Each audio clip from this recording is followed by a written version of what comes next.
Hey guys, Tim with Defense Mechanisms. I want to take a couple minutes today and talk to you about my first impressions on the GBRS Group Hydra Mount.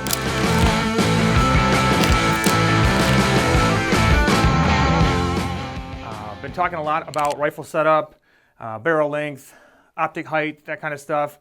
And in a number of videos recently, I have kind of mentioned that I had some interest in playing with this mount. And so I got one before my last couple classes. I took TNVC Night Fighter 101 and I took a Team CQB class with this a couple weeks ago. And just kind of want to give you my early initial feedback. A couple of things about this that are very interesting is I've been talking about wanting higher and higher optic mounts. For me, I'm a gorilla-sized human. I like to be able to stand up tall and present the optic into my eye line. And for me, this works about as good as anything I've used. That dot for me presents naturally in my eye line. I'm not having to, bring my head down much. So I really like that. I've talked before about how, the values of a heads-up fighting position, the ability to see the world, that kind of stuff. And so for me, this mount really gives me that. Obviously, there's a little higher of an offset. This is 0.4 inches taller than my old mount, and so I have to hold about a ½ inch higher to get the exact same results, or if I hold the same, I get ½ inch lower results, right? So it's tall, it's trainable, and so far I'm really liking it. It's presenting very natural.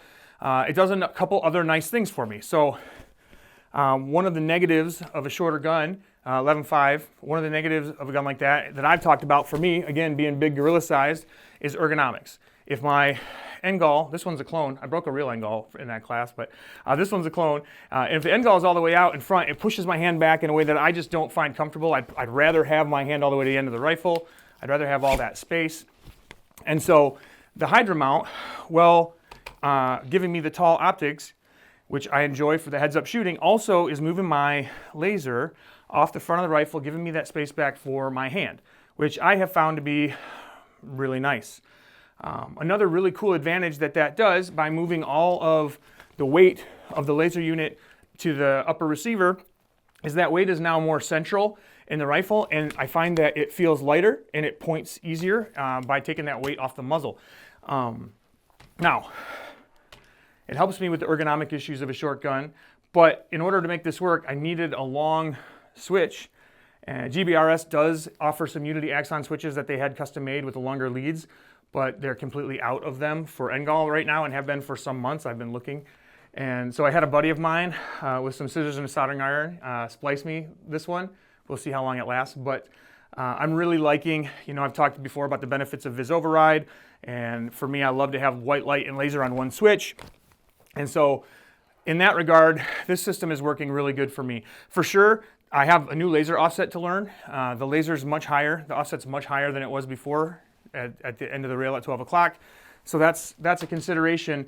But as far as this goes, I think if you like high mounts, you already have a 226 and you like it, but kind of wish it was a little taller, man, this definitely does that, and it does it very well. It gives me all of the heads-up posture that I like. It presents naturally into my eye line. And so, I'm focusing on the world around me. I'm using my light to illuminate the baseboards or to manage a suspect that I don't need to point my gun at. And if that suspect produces a weapon, immediately this is up in my eye line and I have the dot. It's very natural, very easy. In that regard, I like it a lot.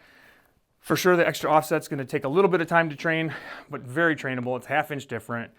And I'm really impressed with the ergonomic advantages on an 11-inch rail like this. For me, you might not be as big as me. It might not matter as much for you. But for me, getting the laser out of there, letting me have my hand at the end of the rifle has been awesome. And it kind of an unexpected benefit is that weight now in the middle of the rifle versus at the end. It allows the rifle to point really naturally, and the rifle feels a lot lighter. I always build light rifles. They're already very light with lightweight components and handguards and thin barrels. And all this does is just make it feel lighter and easier to use for some extended period of time. So if you have had questions about this, wondered if it was right for you, I don't know yet. I've only had 2 classes on it. I'm taking another class this weekend, doing a hostage rescue class, and we'll see how it goes. What I'm anticipating it to be easier to shoot on the move. I'm anticipating that I'll get the dot faster when I snap the rifle up into my eye line. But I'm also anticipating I'm going to miss a little low as I'm continuing to work on that offset. So I've been talking about maybe I should try one of these. So here I am trying it, and I'm bringing you guys along for the ride. If you have any questions about rifle setup, Hydra mounts, lasers, any of these things, hit us up, contact at Defense Mechanisms. If you guys have questions about our products or you have ideas for new products, we'd love to hear from you. Like, subscribe, share, message, follow all of social media. Again, we'd love to talk to you guys. Hopefully this gave you something to think about, and hopefully I'll see you on the next one.